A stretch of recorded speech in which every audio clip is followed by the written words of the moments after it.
बहुत स्वागत। कहानी कुर्सी की देख रहे हैं आप। मैं हूं सौरभ, आपके साथ हर्षवर्धन त्रिपाठी जी, विजय त्रिवेदी जी, विनोद अग्निहोत्री जी और समीर चौगांवकर जी स्टूडियो में हमारे साथ हैं। बात अब पाकिस्तान की, जो इस वक्त बहुत बुरी तरह फंस गया है। मुसलमान देशों का नेता बनने चला था पाकिस्तान, और अब उसके मंसूबों पर ट्रंप ही लगातार पानी फेर रहे हैं। पाकिस्तान के साथ धोखा हो गया। कतर और इजराइल के बीच सब कुछ ठीक हो गया। नेतन्याहू ने खुद फोन करके कतर के प्रधानमंत्री से मामला, सारे झंझट खत्म कर लिए। अब पाकिस्तान की जो चौधरी बनने की मंशा थी वो अधूरी रह गई है। पाकिस्तान इन सारे मुद्दों को भुनाते हुए ही दरअसल मुस्लिम वर्ल्ड में अपनी आर्मी का रुतबा दिखा करके न्यूक्लियर बम की बात कह के लीडर बनना चाह रहा था। न्यूक्लियर पावर का लालच देकर मुस्लिम देशों को धोखा देने की फिराक में था। लेकिन अब यह हसरत अधूरी है। पाकिस्तान की लीडरशिप अपने ही देश में घिर गई। फिलिस्तीन पर नेतन्याहू और ट्रंप का प्लान मंजूर करने के बाद आम जनता, पाकिस्तान में जो इस वक्त सत्ताधारी दल है पीएमएल नवाज, उसको छोड़ के जितनी पॉलिटिकल पार्टियां हैं, जितने रिलीजियस बॉडीज़ हैं, जितने मौलाना हैं, सब के सब सरकार और सेना के खिलाफ हो गए हैं। और सब ये कह रहे हैं कि जब तक फिलिस्तीन बनने का कोई रोड मैप नहीं दिया जाता, जब तक ये ना पता चले कि आखिर गाजा में जो ये 65,000 लोग, 66,000 लोग मारे गए हैं, इनको इंसाफ कैसे मिलेगा, इनकी ज़मीन पर दोबारा कब्जा नहीं करेगा इजराइल, इसकी गारंटी जब तक नहीं मिलती, तब तक इस प्लान को तुमने स्वीकार कर कैसे लिया। कल भी हमने आपको बताया था कि ये पाकिस्तान जो है कुछ बहुत उसको सोच रहा था कि वो बहुत बड़ा कारनामा कर रहा है, और ट्रंप ने और नेतन्याहू ने मिलकर उसको चूना लगाया है। अब पाकिस्तान के एक रिलीजियस नेता हैं, इनके सांसद भी हैं, फजलुर रहमान, इनकी अपनी एक पार्टी है। इन्होंने शहबाज शरीफ के ऊपर सीधे सवाल उठाए, आरोप लगाया कि राष्ट्रपति ट्रंप पाकिस्तान और उसकी लीडरशिप को इस्तेमाल कर रहे हैं। तो पाकिस्तानियों, अब तो तुम्हारे नेता भी बोलने लगे। उन्होंने कहा अपने मतलब के लिए चाल चल रहे हैं और पाकिस्तान को यूज कर रहे हैं, नुकसान हमारा ही हो रहा है। अब जब झंझट बढ़ा तो पाकिस्तान के विदेश मंत्री और डिप्टी प्राइम मिनिस्टर इशाक डार, इनको प्रेस कॉन्फ्रेंस करनी पड़ी और उन्होंने पूरे मामले पर आकर के सफाई दी। इशाक डार ने कहा कि अजीब बात करते हैं आप लोग, हमने तो शांति का प्रस्ताव स्वीकार किया है, क्या आप लोग चाहते हैं कि इजराइल वहां पर और फिलिस्तीनियों को मारे? अब आप सोच रहे होंगे कि हुआ क्या, अचानक क्या हो गया ऐसा, ये लोग तो हीरो बने हुए थे कि हमने गाजा की जंग रुकवानी है। तो मैंने कल भी कहा था वेल प्लेड इजराइल, और अब आज कह रहा हूं well played Trump and Israel. आप सोचिए कितनी शातिर तरीके से इन्होंने दुनिया के मुस्लिम देशों को राजी किया। सबसे पहले ट्रंप ने एक प्लान बनाया नेतन्याहू से मिलकर। वो प्लान सबसे पहले मुस्लिम नेताओं को दिखाया गया। इसमें शहबाज शरीफ भी गए थे, टर्की वाले, इंडोनेशिया के तमाम, इजिप्ट के सब लोगों को बैठाया, ये हमारा प्लान है।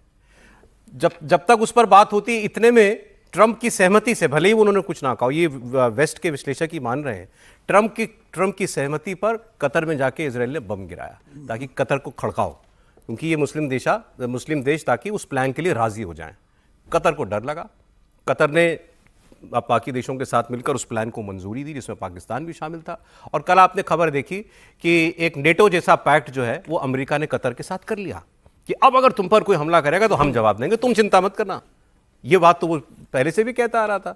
लेकिन अब इस सब के बाद सबसे बड़ा धोखा जो इन देशों के साथ हुआ, खासकर पाकिस्तान, वो ये आरोप यही लोग लगा रहे हैं कि नेतन्याहू ने जो ड्राफ्ट प्लान का हमें दिखाया गया था, ट्रंप से मिलकर बाद में उसको भी बदल दिया। मतलब अब जो प्लान बताया जा रहा है गाजा का, वो प्लान नहीं है जो इन मुस्लिम देशों ने देखा।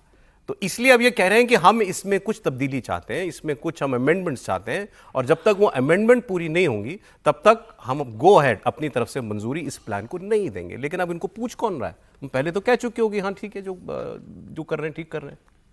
सर, हमने कल भी इस पर चर्चा की थी और तब भी मैंने कहा था कि नो फ्री लंचेस, ठीक है। और तब भी ये चर्चा हो रही थी 72 घंटे हमास के होंगे। उस वक्त भी हमने इस पर चर्चा की कि इतना आसान नहीं होता। फाइन प्रिंट्स जब तक आप इस तरह के समझौते के नहीं देखते, इसलिए हमास ने ठीक किया ना, उसने कोई उसको रेस्पॉन्ड नहीं किया है। तो जब तक फाइन प्रिंट्स नहीं देखे जाएं एक बड़े लेवल पर, ये आपकी बात ठीक है कि इजराइल ने, नेतन्याहू और ट्रंप ने एक बहुत शानदार कार्ड खेला और उसमें सब लोगों को अपने जाल में डाल लिया, और अब मोटे तौर पर आप सहमत हो गए। तो बारीक चीज़ों में कुछ चीज़ें ऊपर नीचे हो सकती है, उस पर काम किया जा सकता है, लेकिन सबसे ज़्यादा फंसा पाकिस्तान है, क्योंकि पाकिस्तान फिलिस्तीन को लेकर किस तरह से अपनी इनसे तो फोर्स भी मांग ली है ना ट्रंप ने, कि वहां जो वो इंटरनेशनल स्टेबलाइजेशन फोर्स लगानी है, उसमें ये भी भेजे अपने सिपाही। सबसे ज्यादा इनिंग सिपाही जाएंगे, सबसे ज्यादा इन्हीं के नहीं जाएंगे। जाएंगे। वैसे भी गल्फ कंट्रीज में पाकिस्तान के 25,000 ज्यादा सिपाही तैनात रहते हैं हमेशा। यहाँ तक कि वहाँ के जो रॉयल्स हैं उनकी सिक्योरिटी में पाकिस्तानी सिपाही रहते हैं, सैनिक रहते हैं। तो सबसे ज्यादा सिपाही तो इन्हीं की अब जाएंगे। गार्ड मत बोलिए आप उनको, फौज को गार्ड मत बनाइए, पाकिस्तानी नाराज हो जाएंगे। गार्ड का ही काम करते हैं वहाँ नहीं पर। नहीं सर, जो कर रहे हैं, एक तो सऊदी अरब में वो गार्ड हैं रॉयल्स के, और दूसरा भिखारी हैं जिनको भगा दिया जाता है।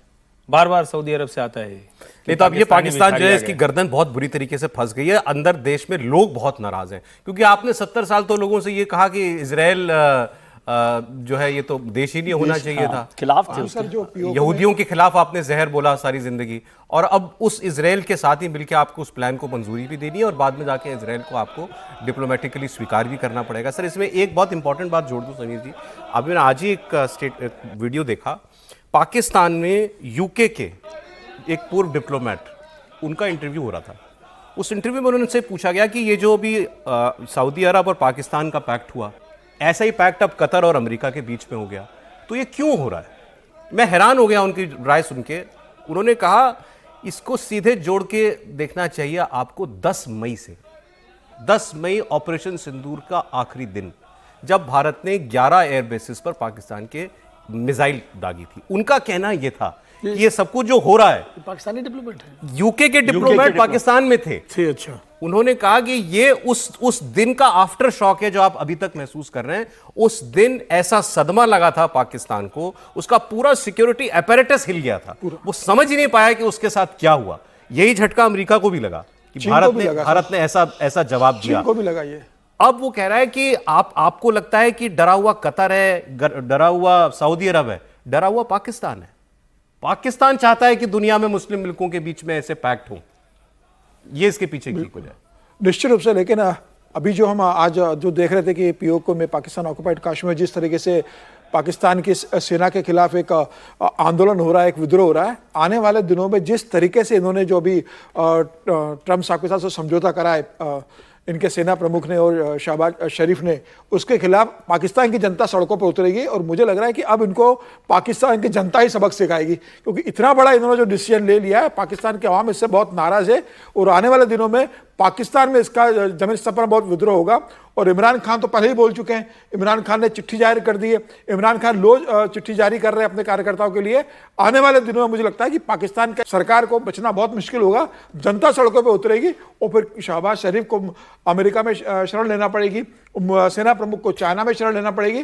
पाकिस्तान के अंदर एक बड़ा बवाल होने की तैयारी हो रही है और ये अब तय मानना आने वाले दिनों में पाकिस्तान कहानी बुनते बुनते कहीं नहीं, जैसा नेपाल में हुआ है वैसा ही पाकिस्तान में होगा, क्योंकि इन्होंने जिस तरीके से उनकी भावनाओं के साथ खिलवाड़ किया है कि भाई आपने फिलिस्तीन की बात करते ये धोखा मान रहे हैं लोग पाकिस्तान के, कि आपने धोखा करा हमारे बिल्कुल मान रहे हैं। और वो इनके ऊपर एक तो पहले से तोहमत है कि 1970 में कभी जॉर्डन में 25,000 फिलिस्तीनियों को मारा था। जियाउल हक उस वक्त वहाँ ब्रिगेडियर हुआ करता था, कर्नल हुआ करता था।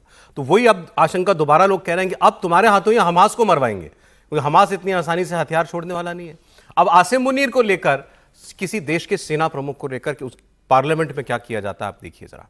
आसिम मुनीर 4 महीने में 2 बार ट्रम्प से व्हाइट हाउस में जाके मिल चुका है और इसको बड़ी अचीवमेंट मानता है। व्हाइट हाउस में इस बार ट्रम्प से मुलाकात में एक तस्वीर सामने आई जिसमें वो एक ये बक्सा सा खोल के उसके अंदर कुछ रेयर अर्थ मिनरल्स मेटल्स हैं, वो ट्रम्प को दिखा रहे हैं। तो इस पर पाकिस्तान की पार्लियामेंट में एक व्यक्ति ने खड़े होकर सवाल पूछ लिया कि ये आदमी किस हैसियत से वहां कर ये हमारे खनिज जो है वो ट्रम्प को बेचने के लिए गया, कौन है ये? आज किस हैसियत से हमारा chief of the army staff बाहर घूम रहे और ब्रीफकेस में रेयर अर्थ, व्हाट जोक, ये मजाक था। वो तस्वीर जिसने भी देखी, कौन सा chief of the army staff briefcase में रेयर अर्थ मिनरल लेके जाएगा, और वो मुझे एक बेहतरीन ब्रांड स्टोर लग रहा था जिसमें एक मैनेजर खड़ा बड़ा खुशी खुशी देख रहा था, एक दुकानदार बायर को कह रहे कि आ जाओ मेरे पास बड़ी अच्छी चीजें, ये खरीद लो। किस मुआहदे के तहत, किस कानून के तहत, किस आइन के तहत? ये तो डिक्टेटरशिप है। ये जो 20 नुकाती पॉइंट और जिसमें बोला गया है ट्रंप ने कि ये हमारे साथ पाकिस्तान वालों ने माना है, ये किस पाकिस्तान ने माना है? I as a senator don't know it. ये मेरे सेनेटर दोस्त बैठे हैं, कोई बता दे कि ये 20 नुकात जो पाकिस्तान जाके मान चुका है, किसी के साथ कोई मशवरा हुआ है, ये हुकूमत वाले बता दे। तारड़ साहब बैठे, इनफैक्ट वो बता दे। मेरे ख्याल में, I am sorry to say, लेकिन the facts are a bit different. जो सवाल ये पूछ रहे हैं उसका जवाब भी पाकिस्तान के पत्रकार दे रहे हैं कि ये जो रेयर अर्थ मेटल को एक्सकेवेशन की जो डील हुई है, ये इनकी पाकिस्तान की सेना की एक एजेंसी है, उसके साथ वो डील की है अमेरिका की एक कंपनी ने कि हम तुम्हारे यहाँ आएंगे और तुम्हारे यहाँ से हम ये मिनरल्स वगैरह जो हैं ये सब हम ज़मीन के अंदर से निकालेंगे। वो आर्मी की एजेंसी के साथ वो डील कर रहा है।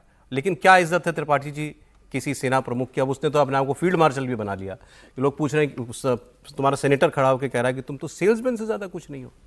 नहीं, देखिए, एक तो एक ये मजाक है जिस तरह से वो रेयर अर्थ मिनरल को प्रदर्शनी लगा रहे थे, ऐसे होता नहीं है। लेकिन ठीक है, वो फिल्म में होता था कि लाल रंग का एक कांच रख दो, एक हरे रंग का रख दो, एक ऐसे होता है। तो ये वो दूसरा, आपने कहा कि समीर जी बहुत अतिरेक तक चले गए, लेकिन मुझे तो लग रहा है कि ये वाला तो पाकिस्तान में होगा भाई। दौड़ा दौड़ा के पीटे जाएंगे लोग, इसलिए नहीं कि ये कोई भारत से लड़ रहे हैं इसलिए पीटे जाएंगे। अरे इतना तमाशा बना के रख दिया है उस मुल्क का, जब देखो तब बेइज्जत करा रहे हो। फिर जो बुनियाद है, बुनियाद क्या है? इस्लाम की बुनियाद है। बुनियाद क्या है? मुस्लिम देशों की बुनियाद है। और आप वहां भी जाके ट्रंप के आगे ऐसे बिछ गए हो कि मुस्लिम देशों पर ही आपके जरिए वो हमला करवा रहे हैं। मुझे लगता है कि पाकिस्तान के हुक्मरानों के लिए और पाकिस्तान के जो असली हुक्मरान हैं, यानी वहां सेना और ISI, उनके लिए संकट के दिन शुरू हो रहे हैं। और ये सिर्फ एक तरफ की नहीं। आज हमने जब कहानी कुर्सी की शुरू की थी तो पाकिस्तान ऑक्युपाइड जम्मू कश्मीर, यानी जो एकदम हमारा हिस्सा है, ये भी हमारे हिस्से हैं, आज नहीं तो कल आना पड़ेगा, लेकिन POJK से शुरू किया था। वहां लोग वर्दी उतार चुके हैं, इनकी कपड़े बिना कपड़ों के घूम रहे हैं, इनको पटक पटक के मार रहे हैं। अब अगला जो चरण है वो इन लोगों की तरफ जाता हुआ दिख रहा है। तो मुझे तो ये हकीकत बनती दिख रही है। और जो सांसद है मेरे ख्याल से, जो खान साहब, उनका जो गुस्सा है वो गुस्सा सामान्य नहीं। भाई आप तमाशा बना दियो।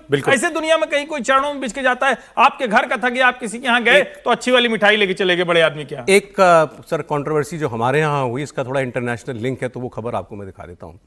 कांग्रेस पार्टी के अंदर झगड़ा किस बात को लेकर कि 2008 में मुंबई हमले जो पाकिस्तान के आतंकवादियों ने किए, उसके बाद तुमने एक्शन क्यों नहीं लिया? आपको याद होगा, अभी गृहमंत्री पी चिदम्बरम का, उस वक्त माफ कीजिएगा गृहमंत्री, तत्कालीन गृहमंत्री, इनका एक इंटरव्यू बड़ा वायरल हो गया। इंटरव्यू को लेकर दो बातें कही गई कि उसमें चिदम्बरम ने यह बोला कि मैं चाहता था पाकिस्तान पे कार्रवाई करें, सैन्य कार्रवाई करें, प्रधानमंत्री को मैंने कहा, प्रधानमंत्री ने कहा मैं बताऊंगा, लेकिन बाद में यह तय हुआ कि हम डिप्लोमेटिकली इसको हैंडल करेंगे और हमने फौजी एक्शन नहीं लिया। एक और बात भी चिदम्बरम के हवाले से ही खूब वायरल हुई कि यह अमेरिका का दबाव था, अमेरिका के दबाव की वजह से हमने सैनिक कार्रवाई नहीं करी। अब इसकी सच्चाई की बात एक मिनट में, इस पर उन्हीं से सवाल पूछ लिया कांग्रेस के एक और सीनियर लीडर राशिद अल्वी ने। उन्होंने कहा पहले चिदम्बरम साहब ये बताएं 17 साल के बाद किसी इंटरव्यू में ये बात वो क्यों कह रहे हैं? आज तक क्यों नहीं कही, अब क्यों कह रहे हैं, ये जानते हुए कि इसका फायदा बीजेपी उठाएगी? सामने एक चुनाव खड़ा हुआ है, सुनिए। 18 साल 17 साल के बाद क्यों चिदम्बरम साहब खामोश रहे? आपने उसी वक्त क्यों नहीं इस्तीफा दे दिया? आप होम मिनिस्टर थे, आपको इस्तीफा दे देना चाहिए था। आज इस बयान को देने की क्या मजबूरी थी? राहुल गांधी के हाथों को आप कमजोर करना चाहते हैं? आपकी क्या मजबूरी है? आप क्यों बीजेपी को ताकत देना चाहते हैं? आप क्यों कांग्रेस और राहुल गांधी को कमजोर करना चाहते हैं? कांग्रेस में रहते हुए इस तरीके का कदम गलत कदम है। वैसे तो राशिद अल्वी आपको बहुत एक्टिव नहीं है कांग्रेस पार्टी में, लेकिन फिर भी एक वक्त पे काफी दिखते भी थे, सांसद ही रहे हैं, एक्स एमपी हैं। तो अब चिदम्बरम साहब सांसद BSP से थे इस पर सर, लेकिन चिदम्बरम साहब को सफाई देनी पड़ी और उन्होंने एक्स पर पोस्ट करके उन्होंने लिखा कि मैंने इंटरव्यू में कहीं नहीं कहा कि अमेरिका का दबाव था। हाँ, ये उन्होंने कहा कि मैं प्राइम मिनिस्टर के पास गया, लेकिन उसके बाद मुझे ये कहा गया कि हमारा जो फॉरेन मिनिस्ट्री है, फॉरेन ऑफिस है, वो इस पक्ष का है कि हमें डिप्लोमेटिकली हैंडल करना चाहिए और हमने वो रास्ता चुना। तो अब फॉरेन मिनिस्ट्री किसके दबाव में थी? फिर फॉरेन मिनिस्टर कौन था उसमें? पहले तो ये सोचो। विदेशी ताकतों का। विदेश मंत्री कौन था? तो 2008 में देख लें आप कौन था विदेश प्रणब मंत्री, मुखर्जी निकालना पड़ेगा, गूगल करना पड़ेगा। प्रणब मुखर्जी थे लेकिन शायद। प्रणब मुखर्जी। हाँ प्रणब नहीं, मुखर्जी थे। लेकिन क्या ये इनका स्टेटमेंट बहुत डैमेजिंग है जो राशिद अल्वी कह रहे हैं, राहुल गांधी के हाथ कमजोर करने वाला है? नहीं देखिए, राहुल गांधी के हाथ कमजोर हो ना हो, लेकिन कांग्रेस को तो निश्चित रूप से एक तरह से कटघरे में खड़ा करने वाला है ना, क्योंकि एक तरफ भारतीय जनता पार्टी बार बार कहती है कि हमने घर में घुस के मारा, भाई मारा भी, दो स्ट्राइक्स की, एक लैंड स्ट्राइक, एक एयर स्ट्राइक से ऑपरेशन सिंदूर। दूसरी तरफ जब कांग्रेस में सवाल उठाती है ऑपरेशन सिंदूर को लेके या उसके पहले उठाया, तो चिदम्बरम साहब का बयान भाजपा को और ताकत देता है कि भाई देखिए आप तो अपने मौके पर जो है पीछे हट गए जब आपको करना था हमला। तो निश्चित रूप से इस वक्त इस तरह के बयान जो है सरकार पार्टी के स्टैंड को कमजोर करते हैं।